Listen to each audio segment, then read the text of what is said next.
Praise God for this opportunity. Makausap kayo, babati po kayo ng magandang gabi. At pinilit ko po talaga na ganitong oras para po mga OFWs naman po natin, lalo na po dahil yung topic natin, yung ekonomiya ng ating bansa at yung political situation ng ating bansa ay talagang ang ating mga OFWs ay kailangan maging updated at saka informed, no? So we always start out by thanking God, praising God. Napakarami pong pinagdadaanan ng ating bayan. A lot of people po have lost their jobs, a lot ng negosyo ay struggling. Gumagrabe po ang krimen, senseless po ang killings na nangyayari at lubusan po kaming nakikiramay dun po sa mga nagiging victims ng senseless crimes. I mean, it's hard enough po na yung mga namamatay sa sakit at saka sa gutom, kawalan ng trabaho, kawalan ng pag-asa, but when there are also senseless killing, and of course, lalo pa pag medyo young pa, they deserve a full life, di ba? So, sometimes the most difficult time to say thank you, Lord, is when it's the hardest of times, no? But as a nation, we thank God for the Philippines, we thank God for lahat ng Pilipinos. Marami talagang dapat managot na leaders natin, but we also still pray for our leaders, no? So tonight, I want to answer some issues and again, talk about our economy regarding yung sunod-sunod na announcement ng ayuda. Any help from the government, any ayuda is good. But we have to discuss saan nila kukunin ng pera, paano nila distribute, at ano yung programa at ano yung purpose. So let me start muna with mistakes, no? Klarong-klarong mistake lang. Tatlong mistake lang. Sinabi po ni Senator Erwin Tulfo, wag daw ako masyadong hot doon sa flood control investigation. Ang sabi niya, relax lang daw ako. So mistake number 1, hindi po ako yung hot at hindi po ako yung hindi nagre-relax. Ang ating pong mga kababayan, every single Filipino has asked for an accounting of the biggest corruption scandal in our country in history, involving not billions, not tens of billions, not hundreds of billions, but it involves trillions of pesos. Dahil every year po lampas 5 trillion pesos ang ating budget, and since 2023 1 trillion more or less sa DPWH pa lang na infrastructure, more or less 1/3 doon ang flood control, yung pa lang na imbestigahan. So when you tell us, Senator Erwin Tulfo, relax ka lang, grabe ang init ng ulo mo pag sa programa mo sa TV at radyo, 2-3 tao kausap mo, problema ng mag-asawa, tama yon. Kasi those are real lives and real problems. Pero ito problema ng buong Pilipinas, sasabihan mo kami lahat, relax ka lang. Let me explain bakit ko sinasabing ang sinasabihan ni Erwin Tulfo ay lahat po tayo. Remember po, sa minority, toka-toka po kami. Ang nakatoka sa flood control ay si Senator Rodante Marcoleta. Okay? At siya nag-umpisa nito as chairman. At umpisa pa lang ng hearing, napapakanta na niya ang mga witness. Di ba? O anong naging problema? Pinalitan siya. O, pagkatapos siyang palitan, kinasuhan siya. Pagkatapos siyang kasuhan, di ba, nakapag-take over po ang grupo natin, inisa-isa po kami, sinugod po ng NBI ang Senado para hindi sana makaboto si Senator Bato. Afterwards po, May 13, full battle gear, sinoround na naman ang Senado, at pagkatapos inaresto si Senator Jinggoy, then inaresto naman po, bago arestuhin si Senator Marcoleta, ano po ginawa nila? Pinilit na hindi maka-hearing ang Blue Ribbon Committee Blue Ribbon Committee kahit tumuloy. So my point is, I have to step in. Kinulong na nila yung tao eh. Hindi man pwedeng sa minority, hindi man pwede sa Senado, si Senator Lacson at si Senator Erwin Tulfo na lang ang siyang mamahala sa flood control, tapos may pasahan sila ng bola sa DOJ at Ombudsman at pipiliin lang nila yung witnesses, pipiliin lang nila kung sinong gusto nilang ipakulong at hindi. Samantalang ang linaw-linaw, sabi ni Senator Lacson, walang mastermind. Sinabi naman ni Ombudsman, meron. O tapos ipagbibintangan nila yung Duterte administration. Ever since po, and in many countries, sa bidding at infrastructure may anomalya. But the magnitude at paano nila naging systematic and then paano nagkaroon ng ganun kalaking ghost projects during this time, tapos paano nila binabago-bago na ganun karaming ghost, ganun hindi. Tapos yung factual lang ngayon na mag-accounting lang di ba? Wala pa. So mistake number 1 na parang palabasin ni Erwin Tulfo. Relax lang tapos. Okay, mistake number 2. Ang sabi po niya, araw-araw nag-impeachment. So, paano mag-hearing? Monday to Wednesday lang tayo, pare. Nag-hearing. Paano daw gagamitin ng session hall? Maraming kwarto po ang Senado. And even sa session hall, walang gumagamit ng Thursday at Friday. So, mistake number 2 po. Mistake number 3. Sasama ko na po dito. Si Director Melvin Matibag, yung Malacanang. Kasi wag niyo masyadong pansin si NBI Director. Sumusunod lang yan, yung boss niya. Akala ni Senator Lacson, akala ni Senator Erwin Tulfo, akala ni Director Matibag, akala ni Ate Claire, tangang mga tao. They think we're all stupid. Di ba? So, kung kailan kami mag-take over, biglang papangakuan niya ibang senador, hindi sila kakasuhan. Tapos, wag lang daw si Loren Legarda. February yon. Pag take over ko May 11, biglang yuyunog-yugog ang Senado, biglang may trouble, may fully armed, full battle gear na mga NBI. Hindi daw sila pumasok sa loob ng Senado, pero nandyan lahat ng ebidensya. O pagkatapos, may ikukulong, may babaliktad, wala naman 13, aagawin nila yung Blue Ribbon Committee nung natuloy pa rin, gagawa ng special session. Sinabi po mismo yan nung ating presiding officer ngayon, si Senator Chis Escudero, na kaya nagpatawag ng special session para mapalitan ang Senate President. And then yung araw kung kailan sisimulan yung impeachment, aarestuhin si Senator Marcoleta. Tapos 2 weeks. Ano ba ginagawa ko the last 2 weeks? Hindi ba trabaho ko?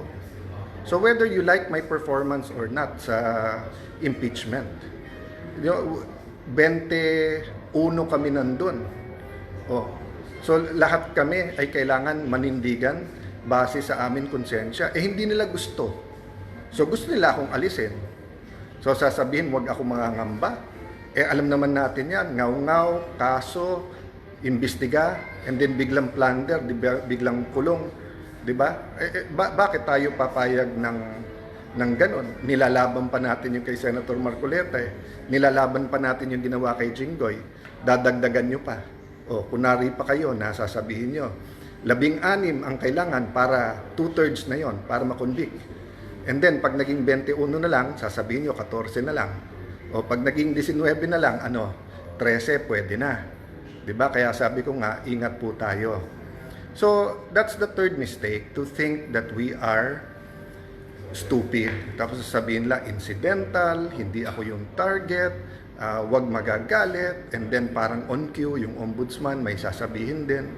So, mga kapatid, kung gusto nilang manggipit, gusto lang gamitin lahat ng puwersa ng gobyerno, gamitin nyo. Pero yung just because print ng traditional media, nire-report yung sagot nyo, hindi ibig sabihin naniniwala yung tao, di ba? Total, nag-i-impeachment at tapos nakikinig kayo dun sa mga Latin terms. Senator Lacson, Senator Erwin Tulfo, eto, alam to ni Director Matibag, dahil abogado naman siya, res ipsa loquitur, di ba? I-research nyo yan kasi yan yung ginagawa nyo. Alam ng tao ang ginagawa ninyo. Okay. 30 weeks po, 30 linggo po yung impeachment. Importante po yan. Sige po. Daan milyon, bilyon ang pinag-uusapan. Pero daan milyon hanggang bilyon kung sakali. Ang pinag-uusapan po naman sa flood control, trilyon po ang ninakaw, daan bilyon. Hindi ba importante? Sabi, wag hat. Ano ba ginawa nyo the last few months? So, bakit sinabi ko sa ating ekonomiya? Ako po natutuwa pagka meron pong tulong sa ating mga kababayan at napakaraming mga programang nag-i-improve at gumaganda. Pero the last 2 days, sa mga announcement ng ating mahal na Pangulo, ang dami nagte-text sa akin, Senator Alan, tama ka pala. Kuya Alan, kaya pala yung 10K.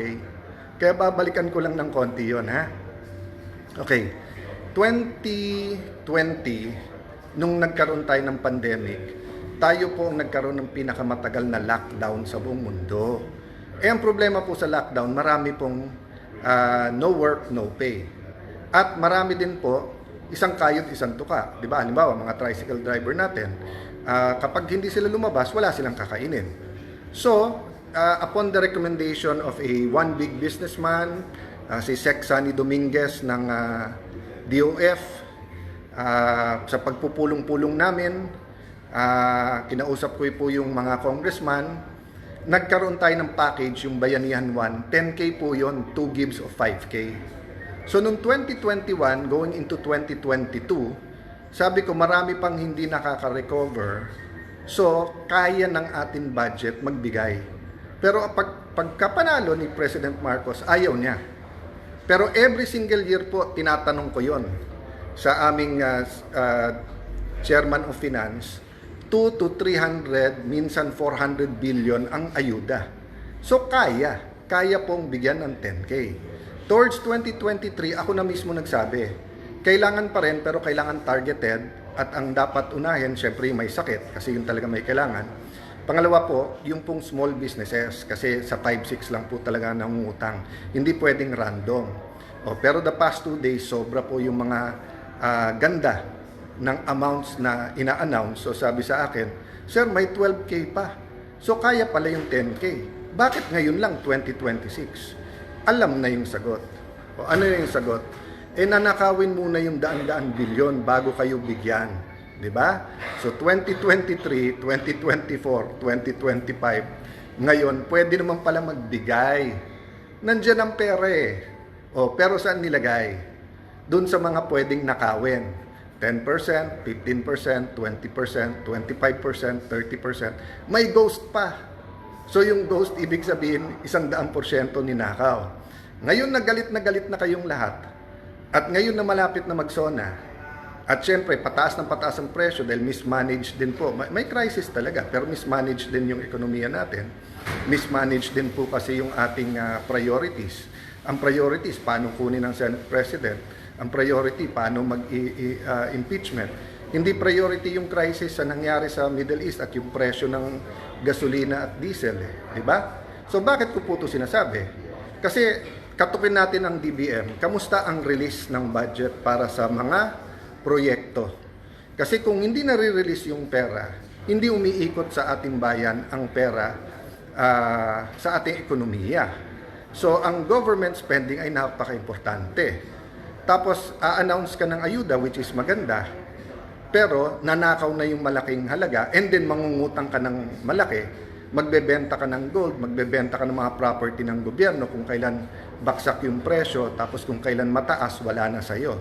So, I leave it up to many more of the economists to talk about this, but our OFWs have to hear this because whether it was the 70s, 80s when you started moving, no, nung martial law and then yung oil shock noon, yung crisis no, economic crisis ng ating bansa, nung nalunod na tayo sa utang, and then yun nga, yung nagkaroon din naman ng crisis talaga nung 1997 and then nagkaroon ng crisis ng 2007, di ba?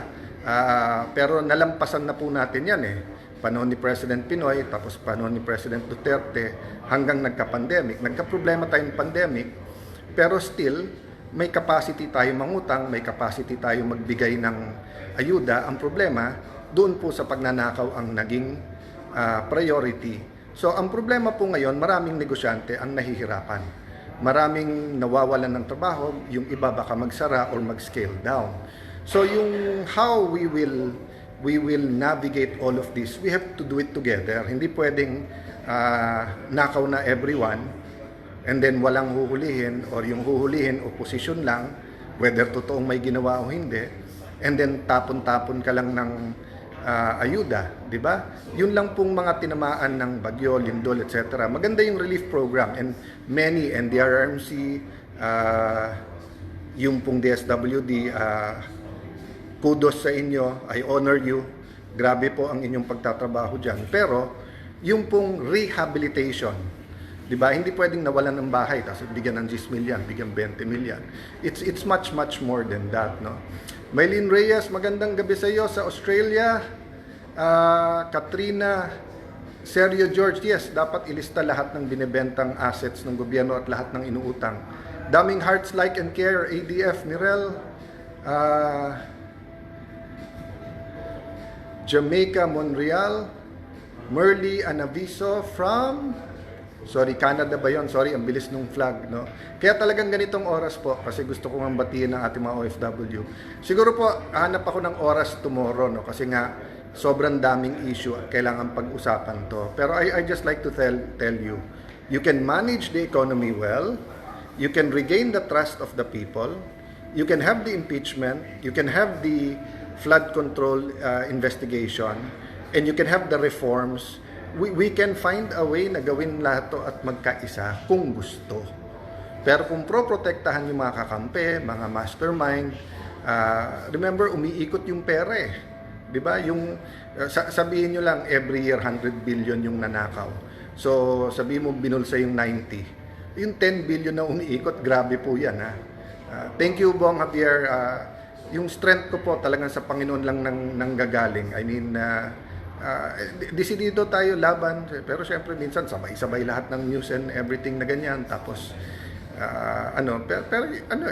how will our country change if we don't point out anong mistake at paano tayo lalaban, di ba? Ay, maganda buhay ko personally if hindi ako nag-take over nung May 11 at tahimik lang ako. Ba't kawawa naman ang ating bayan? Kawawa naman ang ating mga kababayan? Kawawa naman yung mga nawawalan ng trabaho. So guys, faith moves mountains. Prayers bring us together. May solusyon parati yan, may reform yan. We're at a crossroads, so we have to help each other. Huwag po tayong mawawalan ng pag-asa.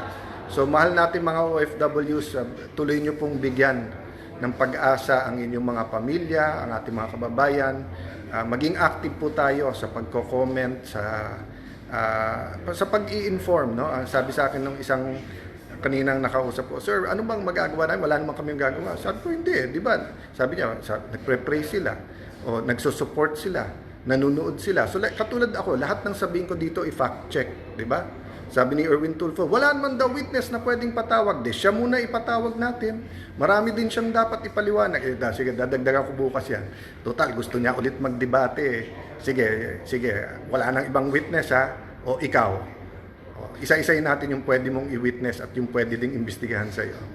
Good night everyone. God bless you.